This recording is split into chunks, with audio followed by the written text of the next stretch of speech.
Hello everyone, welcome once again in this process dynamic and control course। ये है lesson number 30 इस course का और इस लेसन में आज से हम स्टार्ट करेंगे स्टेबिलिटी टॉपिक। सो स्टेबिलिटी जो पर्टिकुलर जो टॉपिक है क्लोज लूप सिस्टम के लिए हम डिस्कस करेंगे। काफी छोटा सा टॉपिक रहेगा, 2 से 3 लेसन में इसको कंप्लीट में कवर कर लूंगा। यहाँ पर क्लियर है?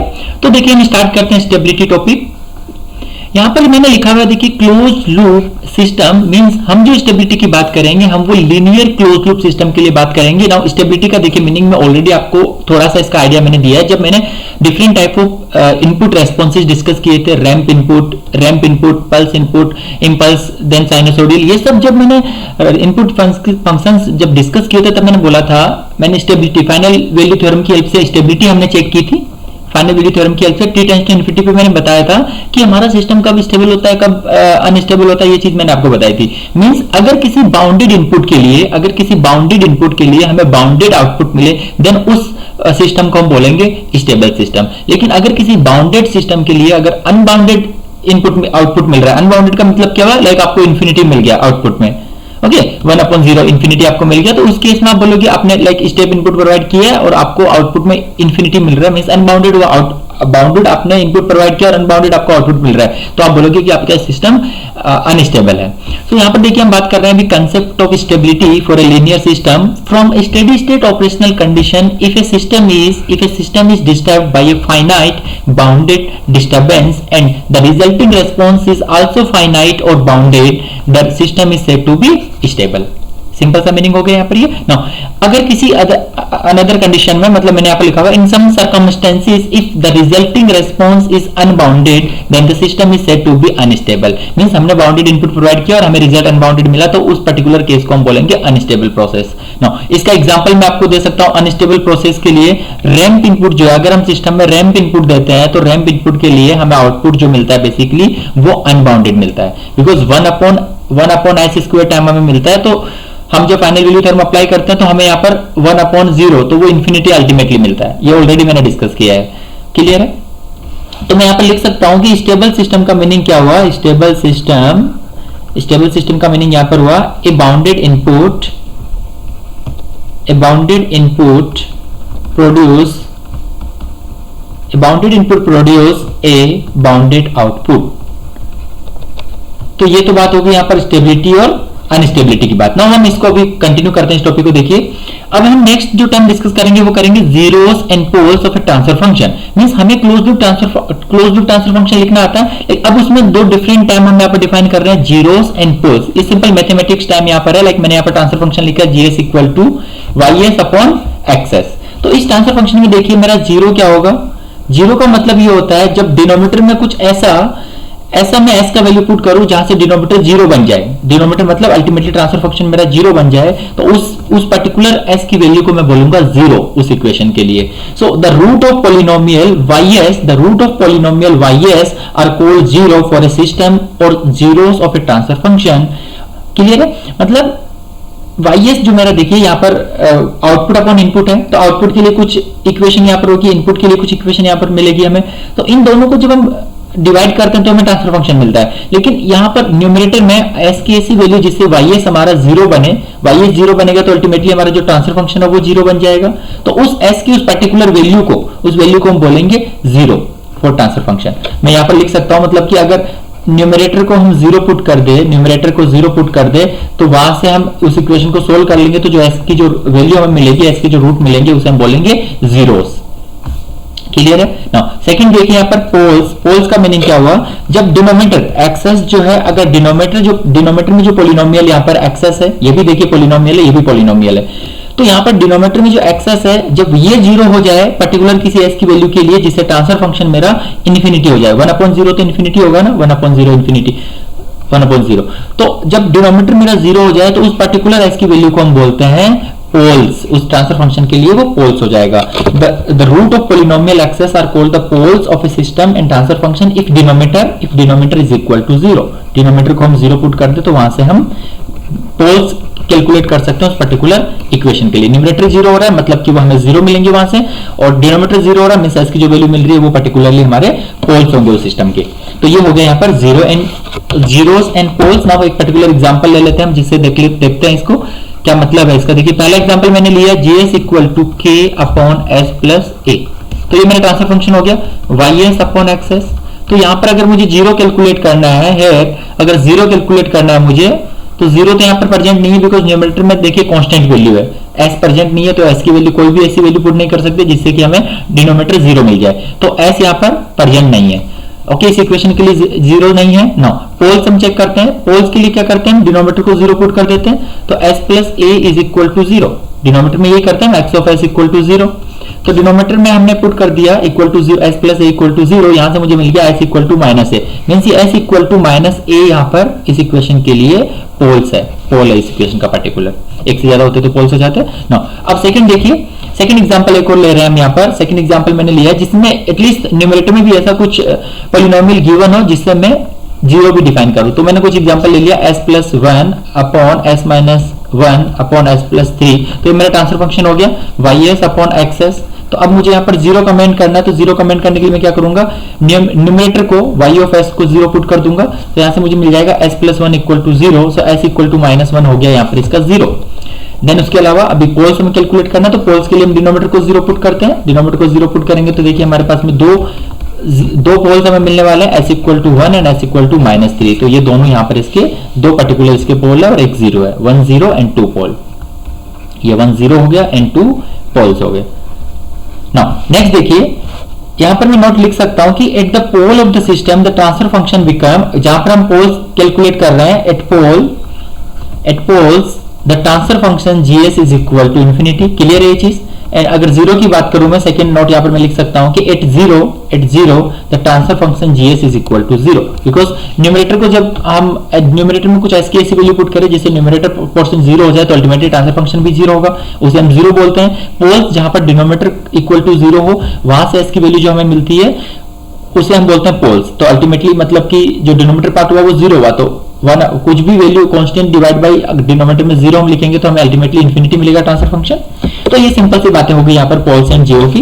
नाउ देखिए, अब मैं आपको बोलता हूँ यहाँ पर कि अल्टीमेटली हमें किसी इक्वेशन के लिए पोल्स कैलकुलेट करना है, तो मैं इस तरीके से लिख सकता हूं the poles of transfer function are same is the root of auxiliary equation. Okay, poles of transfer function are same is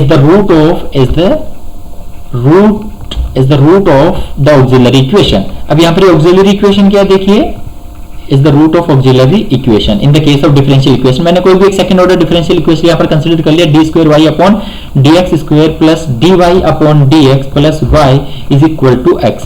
अब देखिए हम ऑक्सिलरी इक्वेशन, ये मैथमेटिक्स का पार्ट यहाँ पर मैं डिस्कस कर रहा हूँ, डिफरेंशियल इक्वेशन में हम पढ़ते हैं, बेसिक चीजें हैं वहां के लिए, तो ये तो डिफरेंशियल इक्वेशन से उसकी ऑक्सिलरी इक्वेशन हम कैसे लिखते हैं, देखिए यहाँ पर हम पुट कर देते हैं capital D is equal to D by D X, ये हम पुट कर देंगे, तो अल्टीमेटली यहाँ पर हमें क्या मिल जाएगा, जो डिफरेंशियल इक्वेशन थी ये हो जाएगी डी स्क्वायर प्लस जी प्लस, ओके यहाँ पर देखिए प्लस वाई रहेगा और वाई हम कॉमन ले लेंगे, ये जो वाई है पर्टिकुलरली इस पोर्शन को हमने डी स्क्वायर पुट किया तो मल्टीप्लाई में वाई आएगा, इसको मैंने कॉमन ले लिया, यहाँ पर डी बाई एक्स को मैंने डी पुट कर दिया कैपिटल डी, ये वाई मैंने कॉमन ले लिया, वाई कॉमन ले लिया, तो इक्वल टू एक्स यहाँ पर ऑलरेडी परसेंट है। तो यहाँ से देखिए बेसिकली जो इस एक्स का कोफिशिएंट, वाई का जो कोफिशिएंट है ये मेरा हो गया ऑक्सिलरी इक्वेशन, ये मेरी ऑक्सिलरी इक्वेशन होगी ना, इसके जो रूट होंगे बेसिकली y के कोफिशिएंट वो हो जाएंगे root of auxiliary equation. Root of auxiliary equation कैसे कैलकुलेट करेंगे, y के कोफिशिएंट को अगर हम जीरो पुट कर दे तो यहां से हमें मिल जाएंगे root of auxiliary equation, clear है। तो डिफरेंशियल इक्वेशन हमारे पास थी, देखिए मैंने यहाँ पर डायरेक्टली कमेंट कर दिया, मतलब आपके पास जो डिफरेंशियल इक्वेशन होती है उसका हमने ऑक्सिलरी इक्वेशन लिखा, तो उसके जो रूट्स होंगे बेसिकली उसके रूट्स जो होंगे बेसिकली वो होते हैं पोल्स। अब सिमिलरली मैं डिफरेंशियल इक्वेशन से लिखना चाहता हूं D square Y upon D X square plus D Y by D X is plus Y equal to X. तो मैं एक काम करता हूं, यहाँ पर इसका लाप्लास ट्रांसफॉर्म ले लेता हूं, मतलब मैं लाप्लास ट्रांसफॉर्म अल्टीमेटली लाप्लास क्यों ले रहा हूं, ताकि मैं यहाँ पर ट्रांसफर फंक्शन लिख सकूं D Y by D X, okay Y of S upon transfer function तो ये होगा, sorry Y of S upon X of S. तो मुझे ट्रांसफर फंक्शन यहाँ पर लिखना है, तो इसके लिए मैंने क्या किया, यहाँ पर इसका लाप्लास ले लिया, सो बाय टेकिंग लाप्लास ट्रांसफॉर्म तो यहां से मुझे मिल जाएगा एस स्क्वायर, डिफरेंशिएशन के लिए लाप्लास हो जाएगा यहाँ पर D square Y upon D X square के लिए S square into Y of S plus S into Y of S plus Y of S equal to X into X of S. तो यहाँ पर और भी जो टर्म आती है यहाँ पर s into Y of zero, then s s into then s की पावर तो जीरो हो जाएगी, then y dash of zero. तो ultimately at t tends to steady state पे बेसिकली वाई ऑफ जीरो जो होता है वो जीरो ही होता है, इसलिए मैंने यहाँ पर सिर्फ फर्स्ट टर्म यूज किया यहाँ पर लाप्लास की। तो ये इक्वेशन मिल गई मुझे। नाउ इससे मैं लिख सकता हूँ, अभी देखिए वाई एस यहाँ पर कॉमन ले लिया अल्टीमेटली, तो ये मिल जाएगा मुझे S square plus S plus one into Y of S equal to X into X of S. तो यहां से मुझे मिल गया Y of S upon X of S is equal to one upon S square plus two into not two S है यहाँ पर, okay हाँ एस है, S square plus S plus one. तो ये मुझे ट्रांसफर फंक्शन मिल गया इस particular second order differential equation के लिए।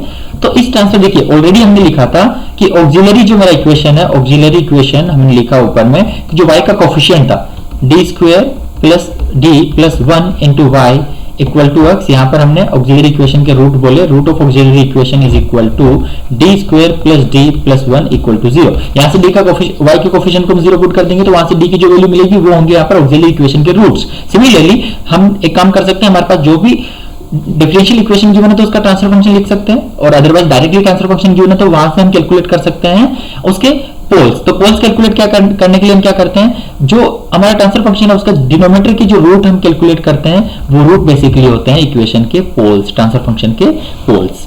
क्लियर है? तो इस यहां से मैं लिख सकता हूं poles of transfer function is equal to S square plus S plus one is equal to zero. अब देखिए हम यहाँ पर सिंपल मैथमेटिक्स डिस्कस कर रहे हैं। फर्स्ट मैंने लिया है केस वन में बोल रहा हूं कि मेरे जो रूट है इक्वेशन के, रूट जो मतलब डिनोमिनेटर मेरा सेकंड ऑर्डर डिफरेंशियल इक्वेशन है, तो अल्टीमेटली अगर मैं बोलूं तो इसके दो रूट होने वाले हैं। क्लियर? तो दो रूट में कंसीडर कर रहा हूं कि अगर मेरे रूट ऑक्सिलरी इक्वेशन के दोनों रूट रियल है और डिफरेंट है, तो उस केस में देखिए मैं सॉल्यूशन कैसे लिखूंगा इस डिफरेंशियल इक्वेशन का। So case one, if roots of the auxiliary equation को मैं a डॉट e लिख रहा हूं, the roots of auxiliary equation are equal and real are equal okay नहीं, वो सेकंड केस होगा। यहां पर मैं पहला केस कंसीडर कर रहा हूं, roots of auxiliary equation are real. So पहला वर्ड था are real and different. So हम रूट सेम वाली कंडीशन भी डिस्कस करेंगे, वो हम केस टू कंसीडर करेंगे। मैंने कुछ भी रैंडम यहाँ पर कंसीडर कर लिया कि m1 एंड m2 है, यहाँ पर दो रूट है मेरे ऑक्सिलरी इक्वेशन के। तो इसका सॉल्यूशन क्या होगा देखिए, अल्टीमेटली तो ये पोल्स होने वाले ट्रांसफर फंक्शन के, poles of transfer function root ही ऑक्सिलरी इक्वेशन के बोल सकते हैं हम इसको, या फिर यहाँ पर जो डिनोमिनेटर में जो पार्ट आ रहा है उसके ये रूट होंगे और अल्टीमेटली जो ट्रांसफर फंक्शन है उसके ये पोल्स होंगे। सो मैं लिख सकता हूं यहाँ पर सॉल्यूशन होगा यहाँ पर y is equal to c1 into E power m1 into x plus c2 into m2 power c2 into E power m2 into X. ये मुझे मिल गया। तो यहाँ पर देखिए dy बाई dx में हमने लिखा था, तो अब मैं वेरिएबल जो है x उसको मैं टाइम डोमेन में लिख सकता हूं। इन टाइम डोमेन मतलब कि मैं टाइम डोमेन के टाइम में बात कर रहा हूं, तो x को मैंने रिप्लेस कर दिया यहाँ पर t से। तो मुझे सॉल्यूशन मिल गया y is equal to c1 into E power m1 into T plus c2 into E power m2 into T. ये मुझे मिल गया सॉल्यूशन। अब यहाँ पर मैं और भी कुछ कमेंट कर सकता हूँ, देखिए इस इक्वेशन को देख के कि अगर ओके नेक्स्ट पेज में हम लिखते हैं इसको। और यहां पर मैंने लिख भी रखा था कि केस फर्स्ट हमारा है root of the auxiliary equation are real and different. तो हमारा ये पहला केस हो गया। पहला केस जैसा कि मैंने बोला m1 एंड m2 रैंडम मैंने दो रूट कंसीडर कर लिए, तो इक्वेशन का मैंने सॉल्यूशन बोला, डायरेक्टली मैं टी की फॉर्म में लिख रहा हूं y equal to c1 into E power m1 into T plus c2 into E power m2 into T. तो ये मुझे मिल गई इक्वेशन। नाउ यहाँ पर मैं अभी कमेंट कर सकता हूँ कि if m1 and m2 are greater than zero at t tends to, देख ये अगर m1 एंड m2 अगर ग्रेटर देन जीरो मतलब कि पॉजिटिव है, तो at t tends to infinity पे e पावर इन्फिनिटी क्या होता है, देखिए e पावर इन्फिनिटी होता है इन्फिनिटी, e पावर इन्फिनिटी होता है, तो ये टर्म इन्फिनिटी होगी, ये भी इन्फिनिटी होगी, और y के लिए हमें सॉल्यूशन मिलेगा इन्फिनिटी सॉल्यूशन मिल रहा है, मींस मैं बोल सकता हूँ कि अनबाउंडेड है, अनबाउंडेड ये रिस्पॉन्स होगा। Okay now ultimate value t tends to infinity पे हम चेक कर रहे हैं, ultimate value of the response ही अल्टीमेटली हम चेक कर रहे हैं यहाँ पर। और सेकंड केस देखिए मैं कंसीडर कर रहा हूँ कि if m1 and m2 is less than zero, so इस केस में at t tends to infinity पे देखिए लेस देन जीरो का मतलब क्या हुआ, ये नेगेटिव में होगा। सो जब t की पावर इन्फिनिटी हम पुट करेंगे तो ये बन जाएगा e power minus infinity, because इनका जो कोफिशिएंट था t का m1 एंड m2 वो लेस देन जीरो है, तो e पावर माइनस इन्फिनिटी हमें पता है जीरो होता है, तो अल्टीमेटली हमें y के लिए रिजल्ट क्या मिला, जीरो मिला, मतलब कि ये सिस्टम हो गया हमारा बाउंडेड। तो m पे भी डिपेंड करता है सिस्टम, यहाँ पर m की जो कोफिशिएंट है बेसिकली t का, तो वो पॉजिटिव है या नेगेटिव है उस पर डिपेंड करता है हमारा सिस्टम। अनबाउंडेड का मतलब क्या, देखिए अनबाउंडेड मतलब हमें कुछ आउटपुट मिल रहा है, कंटिन्यूअसली इंक्रीज हो रहा है। देन बाउंडेड का मतलब यहाँ पर देखिए कंटिन्यूअसली वो एक फिक्स वैल्यू हमें मिलेगी।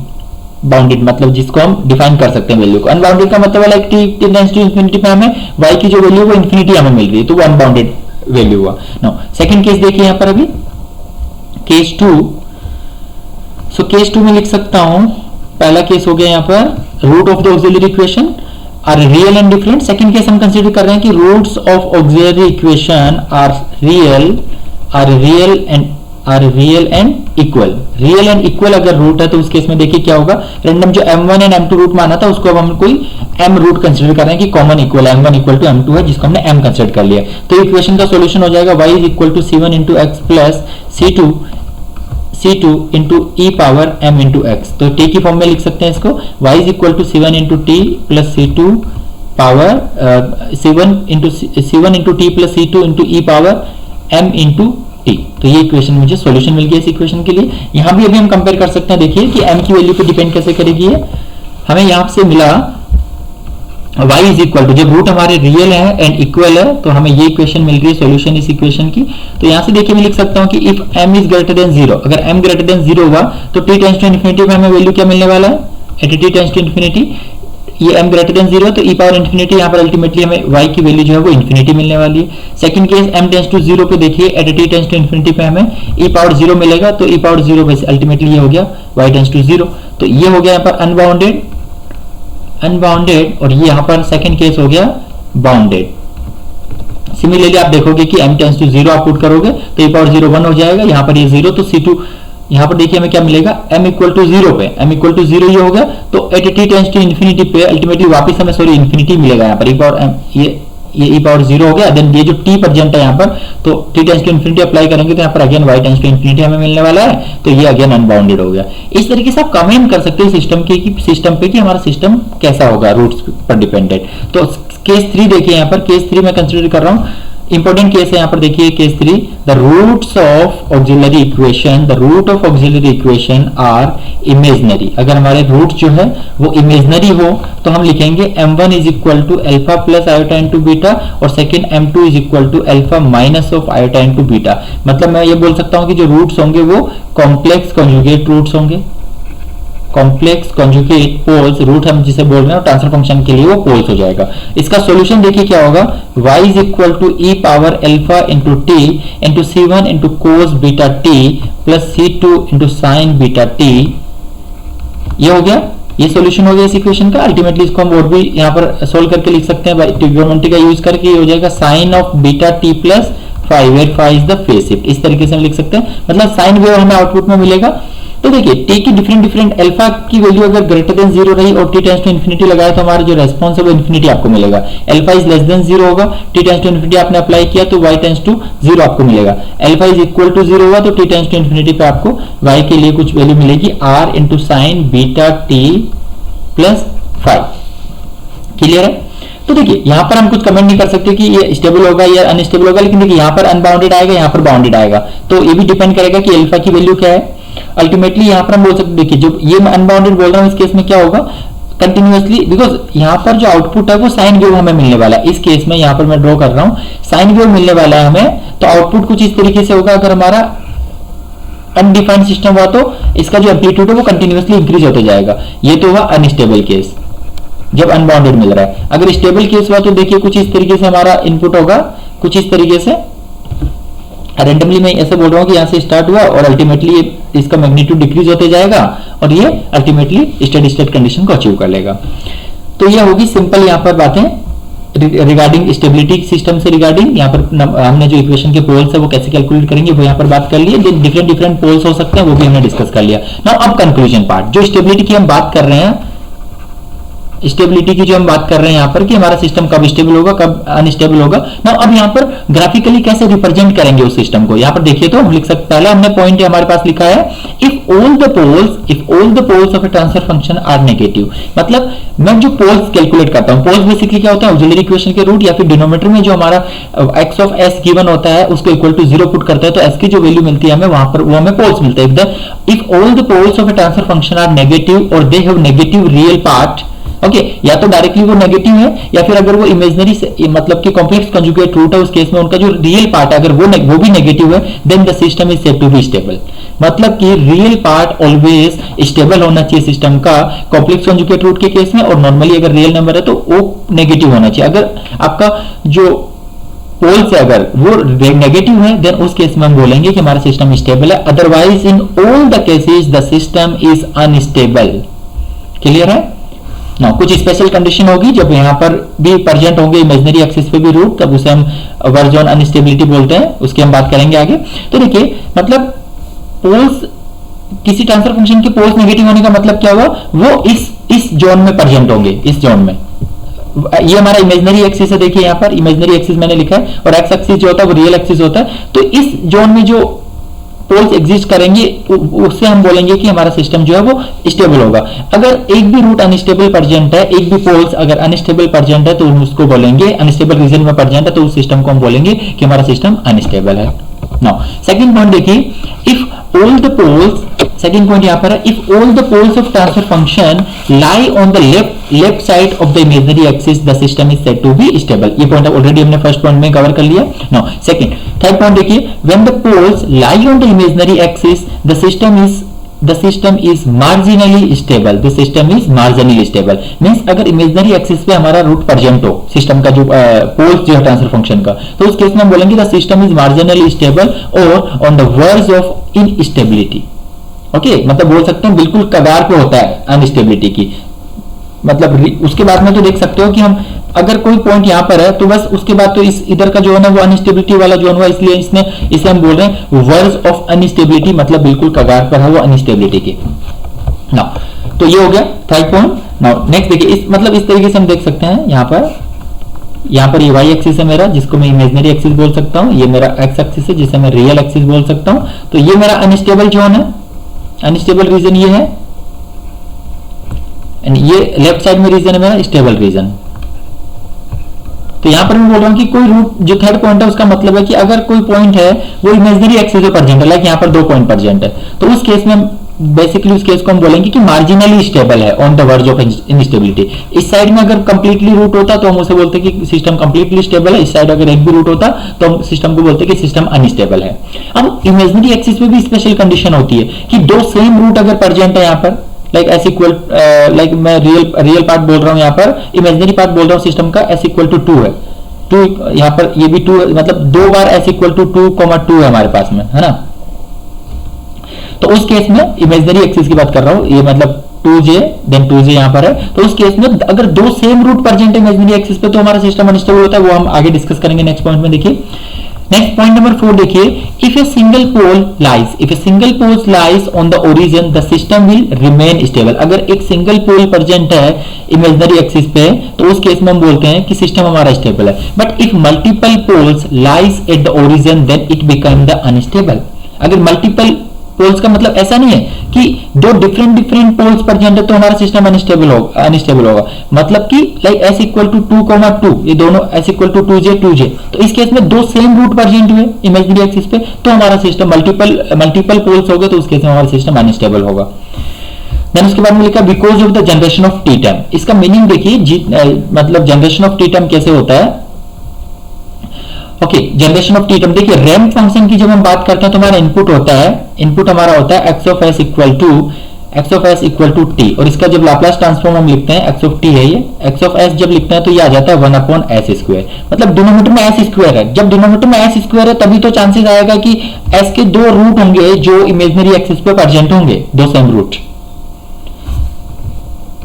लाइक अगर मैं कुछ बोलता हूं कि s-1² कुछ यहाँ पर j लगा दिया मैंने कि ये रियल पार्ट नहीं है, इमेजिनरी पार्ट है ना, कॉम्प्लेक्स कंजुगेट रूट का इमेजिनरी पार्ट है। तो यहां से मुझे देखिए s equal to +1, s equal to यहाँ पर मिलेगा मुझे 1 1j है ना 1, तो ये 2 रूट मुझे यहां से मिलने वाला है, तो अल्टीमेटली मेरा सिस्टम होगा वो अनस्टेबल होगा। देखिए कुछ एग्जांपल मैं आपको बताऊंगा, यहाँ पर एग्जांपल मैंने लिखे हैं कुछ। फर्स्ट एग्जांपल देखिए, मैं यहाँ पर लिख रहा हूँ कि जो भी मैं अभी लिखने वाला हूँ यहाँ पर फर्स्ट सेकंड थर्ड कॉल ये पॉइंट में, तो वो बेसिकली पोल्स होंगे, किसी पर्टिकुलर ट्रांसफर फंक्शन के पोल्स होंगे। लाइक मैंने यहाँ पर लिखा है -3 -2 -1, तो ये सिस्टम हमारा स्टेबल होगा। देखिए सिस्टम स्टेबल क्यों होगा, बिकॉज सिस्टम स्टेबल इसलिए होगा कि सभी रूट्स यहाँ पर लेफ्ट साइड में, इमेजिनरी एक्सिस के लेफ्ट साइड में, मतलब स्टेबल रीजन में प्रेजेंट है, इसलिए ये सिस्टम हमारा स्टेबल होगा। और बिकॉज हम इसे बोल सकते हैं क्यों होगा, because all the roots are negative. Now second देखिए कुछ एग्जांपल मैंने लिया यहाँ पर -3 -2 -1 0। अब ये 0 कहां पर प्रेजेंट होगा, इमेजिनरी एक्सिस पे, तो इस केस में भी हमारा सिस्टम स्टेबल होगा, बिकॉज एक रूट यहाँ पर, एक रूट जो है वो इमेजिनरी एक्सिस पे, बाकी सब लेफ्ट साइड में, तो ये सिस्टम भी मेरा स्टेबल सिस्टम होगा। नाउ थर्ड देखिए, थर्ड कुछ एग्जांपल हम ले लेते हैं, -3 -2 -1 0,0। तो ये देखिए 0,0 लिया, मतलब दो सेम रूट इमेजिनरी एक्सिस पे प्रेजेंट है, मतलब कि मेरा सिस्टम अनस्टेबल होगा, अनस्टेबल सिस्टम हो गया। देन फोर्थ देखिए कोई एग्जांपल हम लेते हैं, -3 -2 0 2 1, तो ये पॉजिटिव रूट आ गया, मतलब मेरा सिस्टम अनस्टेबल होगा। इस तरीके से कोई भी पर्टिकुलर एग्जांपल आप ले सकते हो। क्लियर है। नाउ नेक्स्ट इंपॉर्टेंट पॉइंट देखिए अभी, note the closure of complex conjugate root move to the imaginary axis more oscillatory to the response। तो सिंपल सी बात है, मैंने आपको बताया है कि यहाँ पर देखिए स्टेबल रीजन है, ये वाला, ये इमेजिनरी एक्सिस के लेफ्ट साइड में स्टेबल रीजन है, राइट साइड में यहाँ पर अनस्टेबल रीजन है।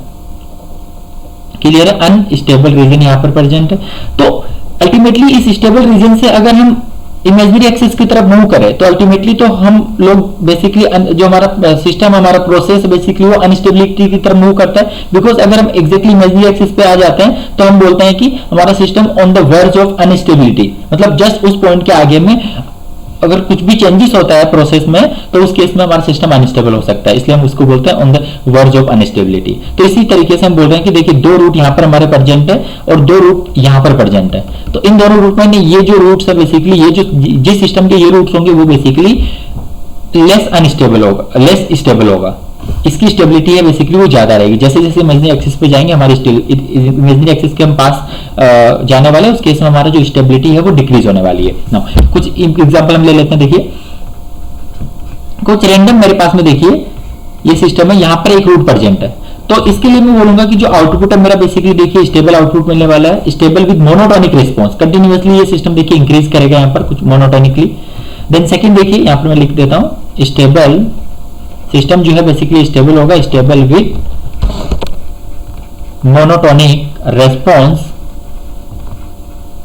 ओके, देन सेकंड देखिए कुछ मैंने 2 रूट लेफ्ट साइड में ले लिए, तो 2 रूट जब लिए तो कुछ मेरा जो सिस्टम है वो इस तरीके से ऑसिलेटरी होगा, तो इस केस में मेरा सिस्टम है वो स्टेबल होगा, stable with oscillatory response, with oscillatory response. Then third में ले सकता हूं कुछ इस तरीके का सिस्टम है, जब मेरे रूट्स है वो इमेजिनरी एक्सिस पे प्रेजेंट है। क्लियर है, तो उस केस में देखिए किस तरीके का हमारा आउटपुट रेस्पॉन्स होगा, एक फिक्स एम्पलीट्यूड से पर्टिकुलरली ये मूव करने वाला है। यहाँ पर देखिए इसका एम्पलीट्यूड फिक्स रहेगा, चेंज नहीं होने वाला है। क्लियर है ये चीज इस केस में, तो इसमें हम बोल सकते हैं, इस केस को बोलेंगे हम क्रिटिकली स्टेबल, और जो ऑसिलेशन है बेसिकली ऑसिलेटरी रहेगा, oscillatory system, oscillatory with constant amplitude,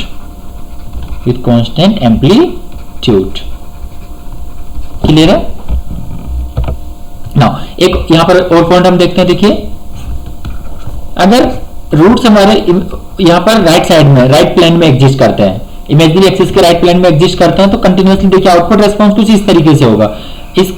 इस साइन वेव का जो बेसिकली एम्पलीट्यूड होगा वो कंटिन्यूअसली इंक्रीजिंग रहेगा ट्रेंड उसका, तो इसलिए हम इस सिस्टम को बोलेंगे कि ये अनस्टेबल सिस्टम है, अनस्टेबल विद ऑसिलेटरी। ऑसिलेटरी इसका नेचर है लेकिन ये अनस्टेबल रहेगा। रेस्पॉन्स ग्रो, हम बोल सकते हैं कि जो रेस्पॉन्स है बेसिकली वो कंटिन्यूअसली ग्रो कर रहा है, response gross continuously.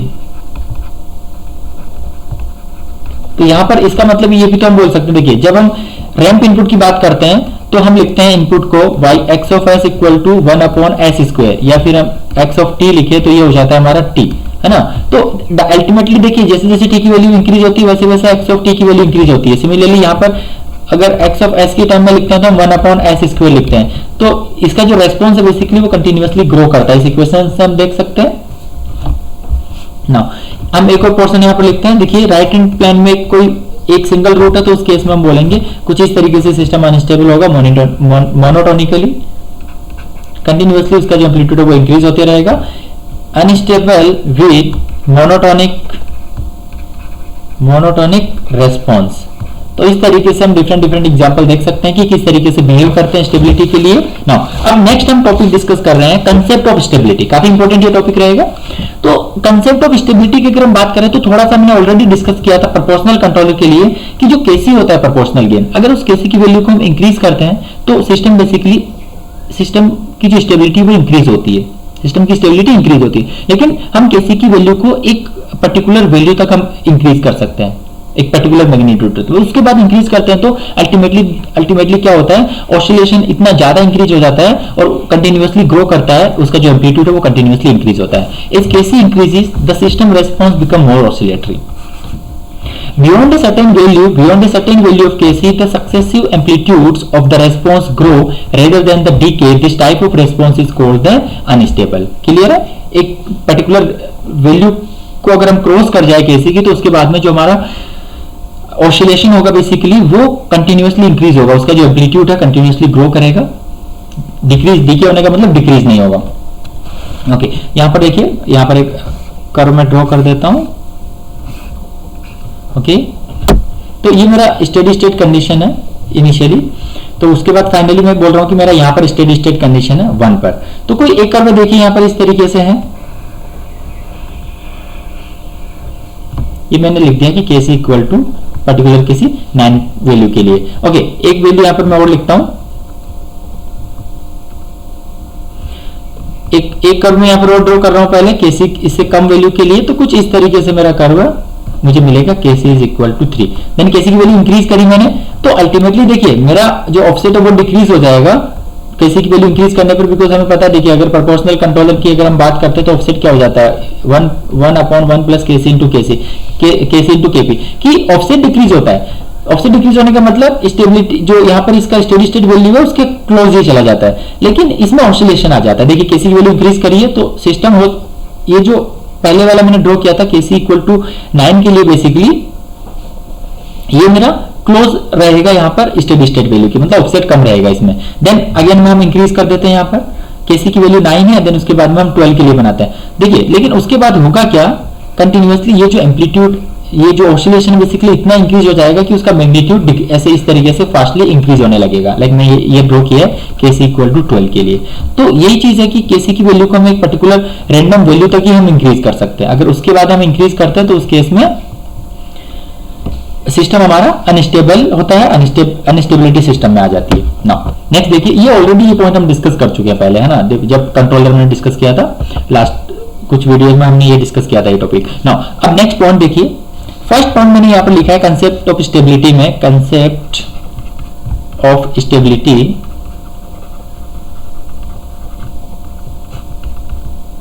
Okay.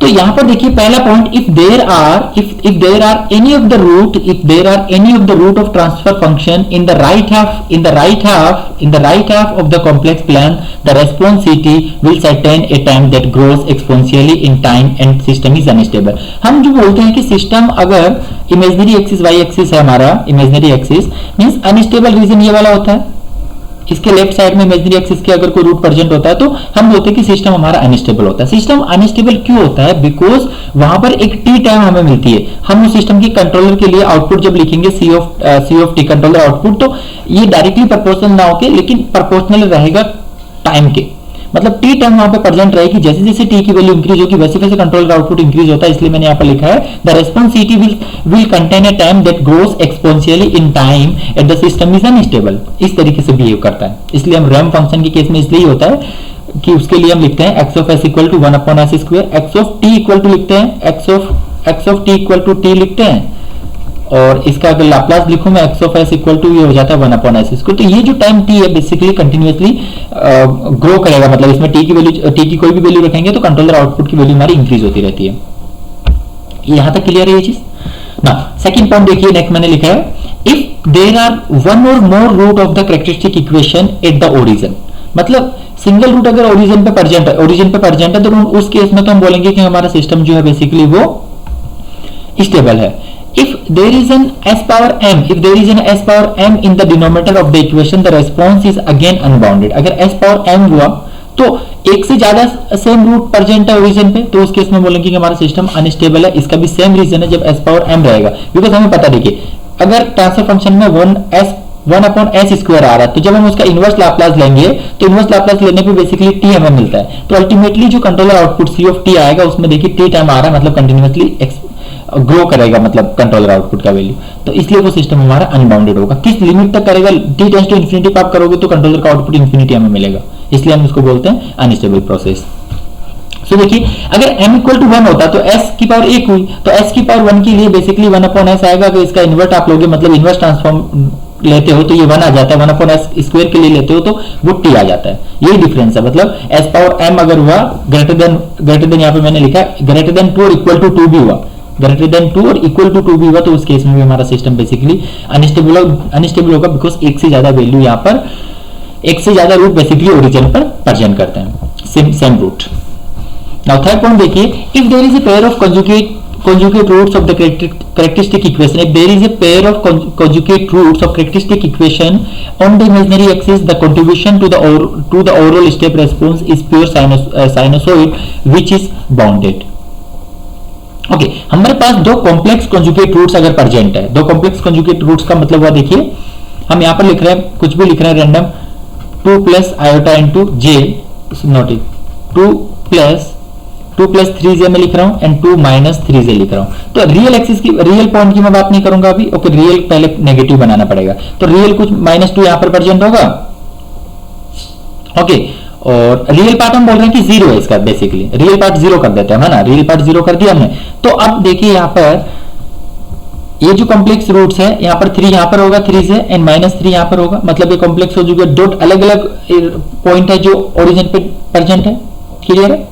Because उस केस में जब मैंने -2 लिखा तो ये पॉइंट एक यहाँ पर होता और ये रियल -2 और इमेजिनरी -3 होता, तो ये पॉइंट यहाँ पर होता, इसलिए मैंने गलत लिख दिया था, इसलिए मैंने कुछ एक जस्ट रैंडम एग्जांपल ले रहा हूं, मतलब तो इस टाइप का अगर कुछ आपके पास हुआ इमेजिनरी रूट, तो बेसिकली ये जो सिस्टम होगा ये हमारा बाउंडेड होगा। बाउंडेड क्यों होगा, देखिए इस टाइप के केस में हमारा जो रेस्पॉन्स हमें मिलने वाला है वो एक फिक्स एम्पलीट्यूड से मूव करने वाला है, ऑसिलेटरी रहेगा, कंटिन्यूअसली ऑसिलेशन उसका रिड्यूस नहीं होगा, लेकिन एक फिक्स एम्पलीट्यूड से वो कंटिन्यूअसली मूव करेगा। क्लियर है, यहां तक मैंने एक चीज ड्रॉ भी किया था यहाँ पर, उसमें अगर आपने देखा हो तो दो इस टाइप के पॉइंट हुए थे, देखिए दो ये वाला एग्जांपल, ये वाला पॉइंट जो था उसका मतलब ये था क्रिटिकली डैम्प कंडीशन उसको बोलते हैं, क्लियर है। ओके नाउ अब नेक्स्ट पॉइंट देखिए, point 4, if the root lies on the imaginary axis, there is the potential for repeating the root of bounded input। if the root lies on the imaginary axis, there is the potential for repeating the root for a bounded input such as the step input or sinusoid input। the response will be unstable। मतलब अगर chances रहता है, अगर root आपके present है imaginary axis पे, तो अगर वो रिपीट हो जाएगा तो रिपीट होने की कंडीशन में हम बोलेंगे उसको अनस्टेबल। मतलब इसलिए हम बोल रहे हैं कि चांसेस रहता है इन पर्टिकुलर प्रोसेस के लिए, अगर एक रूट हम बोलते हैं कि इमेजिनरी एक्सिस पे, तो हो सकता है एक से ज्यादा रूट वहां पर प्रेजेंट है इमेजिनरी एक्सिस पे, तो इतना वैल्यू नहीं है वैसे इस पर्टिकुलर पॉइंट का।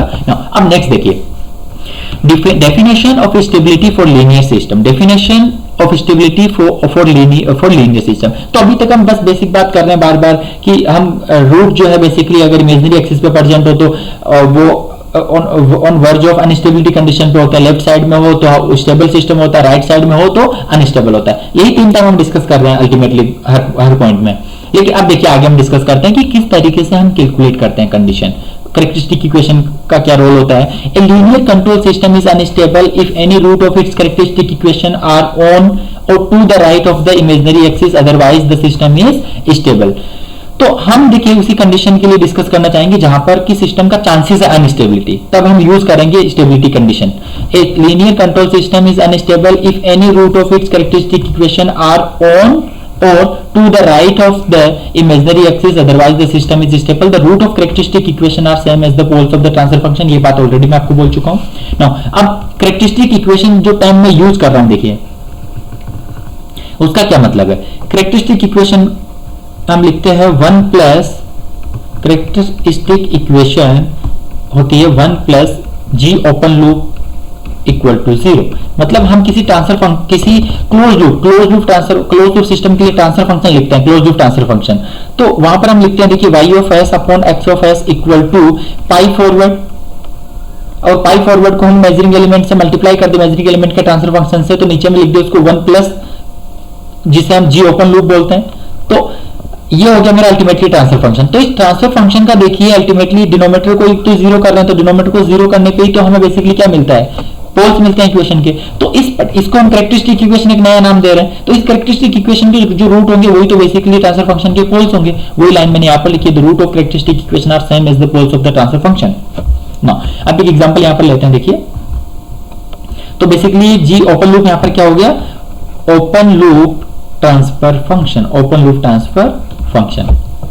नाउ अब ये है क्वेश्चन नंबर 109 इस particular process dynamic and control course का। Calculate the value of KC for which the system is stable. KC की हमें वैल्यू कैलकुलेट करनी है। ये वैल्यू बेसिकली रेंज भी हो सकती है, मोस्टली टाइम पे ये रेंज रहेगी, उसमें आपको कंडीशन गिवन रहेगा कि मिनिमम वैल्यू कैलकुलेट करना है, मैक्सिमम वैल्यू कैलकुलेट करना है, या फिर जो मार्जिनल स्टेबिलिटी की कंडीशन है वो चेक करना है। क्वेश्चन में आपको चीजें मेंशन रहेगी। ओके, तो देखिए यहाँ पर हमें ट्रांसफर फंक्शन गिवन है YSP, GC, GF, GP, GM, GD। तो इन सबके लिए देखिए एक साथ यहाँ पर नीचे लिख दिया कि प्रोपोर्शनल टाइप का कंट्रोलर है, GC इक्वल टू KC है। प्रोसेस के लिए फाइनल कंट्रोल एलिमेंट के यूनिटी ट्रांसफर फंक्शन गिवन है, मेजरिंग एलिमेंट के लिए भी यूनिटी गिवन है, प्रोसेस के लिए गिवन है 10 upon s-1 and GD given है यहाँ पर 5 अपॉन s-1। तो अब देखिए इस क्वेश्चन में हमें कैलकुलेट करना है KC की वैल्यू। KC की वैल्यू हमें कैलकुलेट करना है। तो देखिए कैसे हम सोल्व करेंगे। सबसे पहले हमें लिखना है close loop transfer function for set point change. For set point change के लिए हमें लिखना है ट्रांसफर फंक्शन। तो सेट पॉइंट ट्रांसफर फंक्शन, मैं सेट पॉइंट चेंज के लिए ट्रांसफर फंक्शन लिखता हूं क्लोज सिस्टम के लिए। तो ये हो जाएगा y of s upon y of sp of s equal to pi forward loop gc into gf into gp। कैसे मैंने लिखा है यहाँ पर देखिए gc into gf into gp present है, देन डिनोमिनेटर में 1 plus gc into gf into gp multiply by measuring element एक एक्स्ट्रा टाइम आ जाती है यहाँ पर। सो अल्टीमेटली ये जो पोर्शन है ये हुआ जी ओपन लूप। तो यहाँ से मैंने ट्रांसफर फंक्शन लिख लिया। तो इसमें जो वैल्यू है वो गिवन वैल्यू है जीसी के लिए, जीएफ के लिए, जीपी के लिए, जीएम के लिए वो पुट कर देते हैं। तो जीसी गिवन है केसी इंटू जीएफ है 1 इंटू जीपी है 10 अपॉन s-1। डिनोमिनेटर में आ जाएगा 1 plus KC into 1 into 10 upon s-1 into GM भी 1 गिवन है। तो यहाँ से मुझे ट्रांसफर फंक्शन मिल गया 10 इंटू केसी s-1 कैंसिल हो जाएगा। डिनोमिनेटर में एलसीएम लेंगे तो s-1 प्लस 10 केसी आ जाएगा। ये रिलेशन हमें मिल गया यहाँ से। तो अब देखिए हमारे पास में ट्रांसफर फंक्शन मिल गया, तो हम यहाँ से कैलकुलेट कर सकते हैं रूट ऑफ डिनोमिनेटर। तो रूट ऑफ डिनोमिनेटर अगर हम देखेंगे ट्रांसफर फंक्शन के लिए, तो बेसिकली वो रूट ऑफ डिनोमिनेटर जो होंगे वो पोल्स होंगे सिस्टम के। Root of denominator are poles of transfer function. तो रूट ऑफ डिनोमिनेटर देखिए होगा s-1 plus 10 KC is equal to 0। तो यहाँ से मुझे मिल जाएगा s equal to 1 minus of 10 KC, s equal to 1 minus 10 KC. और ये डायरेक्टली भी हम कमेंट कर सकते थे। देखिए ये जो सेक्शन है ये क्या है मेरा कैरेक्टरिस्टिक इक्वेशन लिख सकते हैं। कैरेक्टरिस्टिक इक्वेशन को शॉर्ट फॉर्म में मैं लिख रहा हूँ CH। तो CH हो जाएगा मेरा 1 plus G open loop equal to 0।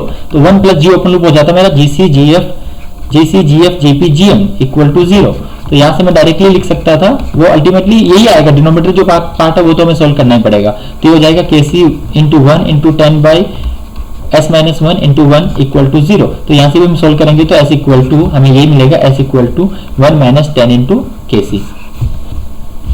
अब यहाँ से हम कैलकुलेट करेंगे कि सिस्टम हमारा जब स्टेबल हो, तो सिस्टम स्टेबल होने के लिए पता है हमें जो s है बेसिकली क्या है, पोल्स है यहाँ पर ट्रांसफर फंक्शन के। तो ये जो पोल्स है बेसिकली s की जो जितने भी पोल्स है वो लेस देन 0 होने चाहिए, नेगेटिव होने चाहिए। नेगेटिव होने चाहिए सिस्टम स्टेबल होने के लिए। नेगेटिव किसके लिए होने चाहिए? For stable system. For stable system s is less than 0। तो ये जाएगा 1 minus 10 into KC less than 0। यहां से हमें मिल जाएगा 1 is less than 10 KC and KC is greater than 1 by 10 means greater than KC is greater than 0.1। So 0.1 से greater than होना चाहिए केसी की हमारा जो सिस्टम है बेसिकली वो स्टेबल होगा। और मिनिमम वैल्यू हम देख सकते हैं Kc इज इक्वल टू 0.1 अगर हम लिख दें तो इस कंडीशन को हम बोलेंगे system is critically stable. Critically stable होगा Kc इक्वल टू 0.1 पे। इक्वल टू 0 पुट करके कंडीशन रखते तो यहां पर अभी इक्वल का केस आ जाता हमारा। क्लियर है यहां तक? नाउ नेक्स्ट देखिए अभी क्वेश्चन नंबर 110 है इस कोर्स का। यहाँ पर हमें एक ब्लॉक डायग्राम गिवन है। इस ब्लॉक डायग्राम में देखिए इसके लिए जो ट्रांसफर फंक्शन है वो एक साथ हमें दे दिए कि g1 इक्वल टू है 10 into 0.5 into s plus 1 upon s, then g2 given है यहाँ पर 1 upon 2 into s plus 1 and measuring element को एस से डिनोट किया, h इक्वल टू 1 गिवन है यहाँ पर। तो ये जो ब्लॉक डायग्राम गिवन है इसको हमें सोल्व करना है। ट्रांसफर फंक्शन लिखना है इसके लिए तो सिंपल ब्लॉक डायग्राम है, डायरेक्टली लिख सकते हैं हम transfer function set point change के लिए। यहाँ पर हमें कैलकुलेट करना है find the characteristic equation. Characteristic equation calculate करनी है जो कि होती है 1 plus G open loop equal to 0 and its root and determine whether the system is stable। Then उसके रूट्स हमें कैलकुलेट करने हैं। तो कैरेक्टरिस्टिक इक्वेशन के रूट्स होते हैं ट्रांसफर फंक्शन के पोल एंड उसके बाद में उसकी स्टेबिलिटी की कंडीशन हमें चेक करनी है। तो देखिए किस तरीके से इस क्वेश्चन को हम सॉल्व करेंगे। सबसे पहले ओपन लूप ट्रांसफर फंक्शन हम लिख सकते हैं। ओपन लूप ट्रांसफर फंक्शन में क्यों बोल रहा हूं, बिकॉज मुझे यहां पर कैरेक्टरिस्टिक इक्वेशन कैलकुलेट करनी है और कैरेक्टरिस्टिक इक्वेशन होती है 1 plus G open loop is equal to s. तो ये जी ओपन लूप मुझे कैलकुलेट करना पड़ेगा। तो मैं सबसे पहले ओपन लूप ट्रांसफर फंक्शन लिख देता हूं। ट्रांसफर फंक्शन यहां पर मेरे सिस्टम के लिए तो जी ओपन लूप हो जाएगा G1 इंटू G2 पाई फॉरवर्ड इंटू मेजरिंग एलिमेंट जो कि यहाँ पर H गिवन है। तो G1 गिवन है हमें 10 into 0.5 into s plus 1 upon s, then G2 given है 1 upon 2 into s plus 1, G2 given है 1 upon 2 s plus 1 and H given है 1। तो ये इक्वेशन मुझे मिल गई। ना अब देखिए कैरेक्टरिस्टिक इक्वेशन हमें लिखना है। तो कैरेक्टरिस्टिक इक्वेशन मेरा हो गया 1 plus G open loop is equal to 0। तो इसमें जी ओपन लूप पुट कर देता हूं 1 plus 10 into 0.5 into s plus 1 upon S into 2 into s plus 1। ये हमें रिलेशन मिल गया ऐसे इक्वल टू 0 इसको पुट कर देते हैं। यहां से देखिए हम सोल्व कर सकते हैं। इसको सोल्व करने पे ये आ जाएगा 2 into s square plus S plus 5 into s plus 10 equal to 0। तो यहां से मुझे इक्वेशन मिल गई 2s square plus 6s plus 10 equal to 0। तो ये जो इक्वेशन मिल गया 2 से इसको डिवाइड कर सकते हैं कंप्लीट इक्वेशन को। तो ये हो जाएगा यहाँ पर, यहां से मैं लिख रहा हूं अभी। तो ये हो गया, इसको 2 से डिवाइड करने पे हमें मिल गया s square plus 3s plus 5 is equal to 0। ये मेरा इक्वेशन आ गया। कैरेक्टरिस्टिक इक्वेशन हम इसे बोलेंगे कैरेक्टरिस्टिक इक्वेशन CH। तो अब देखिए हमें कैलकुलेट करना है बेसिकली रूट। इस इक्वेशन के रूट कैलकुलेट करेंगे। यहाँ पे गिवन था हमें कि रूट सबसे पहले कैरेक्टरिस्टिक इक्वेशन कैलकुलेट करनी है, फिर रूट कैलकुलेट करना है, उसके बाद में स्टेबिलिटी चेक करना है कि सिस्टम स्टेबल होगा नहीं होगा। तो रूट कैलकुलेट करके हम कमेंट कर सकते हैं स्टेबिलिटी पे। तो रूट यहाँ पर हो जाएंगे इसके s equal to minus b square root of b square minus 4ac upon 2a। तो यहाँ से मुझे मिल गया S equal to minus 3 plus minus square root of minus 11 है। तो यहाँ पर मैं लिख सकता हूँ जो square root of minus 1 square root है उसको हम आई पुट कर सकते हैं multiply by square root of 11 because यहाँ पर minus square root of minus 1 क्या होता है बेसिकली आई होता है, स्क्वायर रूट ऑफ माइनस 1 होता है आई। तो यहाँ से मुझे मिल गया ये रिलेशन। तो यहाँ से मैं बोल सकता हूँ कि जो मुझे रूट है वो मिल रहा है s equal to minus 3 plus minus iota into 11 upon 2। तो अल्टीमेटली दोनों रूट में अलग अलग लिख देता हूँ। S1 हो गया मेरा minus 3/2 plus iota upon square root of 11 divide by 2। Second root हो जाएगा मेरा, यहाँ पर प्लस का साइन यूज करूंगा माइनस 3/2 या प्लस का साइन, यहाँ पर इस बार माइनस का साइन यूज करेंगे। तो ये मिल गया मुझे सेकंड रूट। तो रूट 1 एंड रूट 2 हमें मिल गए। तो अब यहाँ पर देखिए रियल पार्ट है ये बेसिकली क्या कॉम्प्लेक्स कॉन्जुगेट रूट हुए, कॉम्प्लेक्स कॉन्जुगेट रूट हुए। क्लियर है यहाँ पर? तो किसी सिस्टम के जो रूट्स है अगर वो कॉम्प्लेक्स होते हैं कॉम्प्लेक्स कॉन्जुगेट, तो देखिए रियल पोर्शन जो बेसिकली होता है, अगर रियल पोर्शन इसका 0 हो, रियल जो कंपोनेंट है अगर ये 0 हो तो उस केस में हम बोलेंगे कि जो मतलब कि जो रूट्स है बेसिकली वो कहां पे प्रेजेंट होंगे, इमेजिनरी एक्सिस पे प्रेजेंट होंगे। क्लियर है? तो यहां पर ये हो जाएगा कॉम्प्लेक्स कॉन्जुगेट रूट, ये बेसिकली गिवन है। तो इस केस में हमें स्टेबिलिटी चेक करनी थी। तो स्टेबिलिटी आप चेक कर सकते हो। स्टेबिलिटी यहाँ पर देखिए जो रियल पोर्शन है इसका वो नेगेटिव है। तो नेगेटिव है मतलब कि ये इस इमेजिनरी एक्सिस के लेफ्ट साइड में प्रेजेंट होंगे, इस साइड में। क्लियर है? तो इस साइड में परसेंट होंगे, मतलब कि मेरा जो सिस्टम है वो स्टेबल है। Since the real part of S1 and S2 is negative, the system is stable. The system is stable because the real part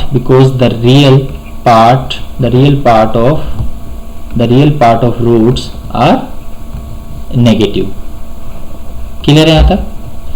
तो ये था लास्ट क्वेश्चन इस पर्टिकुलर वीडियो का। देखिए नेक्स्ट लेसन में हम डिस्कस करेंगे रिमेनिंग जो टॉपिक यहाँ पर थ्योरेटिकल पोर्शन बचा है, राउथ टेस्ट फॉर स्टेबिलिटी। देखिए अभी हम क्या करते हैं, स्टेबिलिटी चेक करने के लिए राउथ हर्विट्ज जो मेथड हम पढ़ रहे हैं, बेसिकली राउथ हर्विट्ज क्राइटेरिया, इसको हम राउथ एरिया की हेल्प से सोल्व करते हैं किसी भी पर्टिकुलर क्वेश्चन को। पहले हम देखिए Routh test for stability discuss करेंगे कि उसके बेसिक कंसेप्ट क्या है, उसकी लिमिटेशन क्या है, ओके, उसका क्राइटेरिया क्या है। देन उसके बाद में हम राउथ एरिया है किसी भी पर्टिकुलर इक्वेशन के लिए हम राउथ एरिया लिखेंगे। देन राउथ एरिया से हम कैसे केसी की वैल्यू कैलकुलेट कर सकते हैं, सिस्टम की स्टेबिलिटी पे हम कमेंट कर सकते हैं। देन उसके साथ में हम कुछ न्यूमेरिकल भी डिस्कस करेंगे स्टेबिलिटी पे। Okay guys, so thank you for watching my video. If any question and query then please comment in comment section and don't forget to subscribe my channel केमकेट academy. Okay.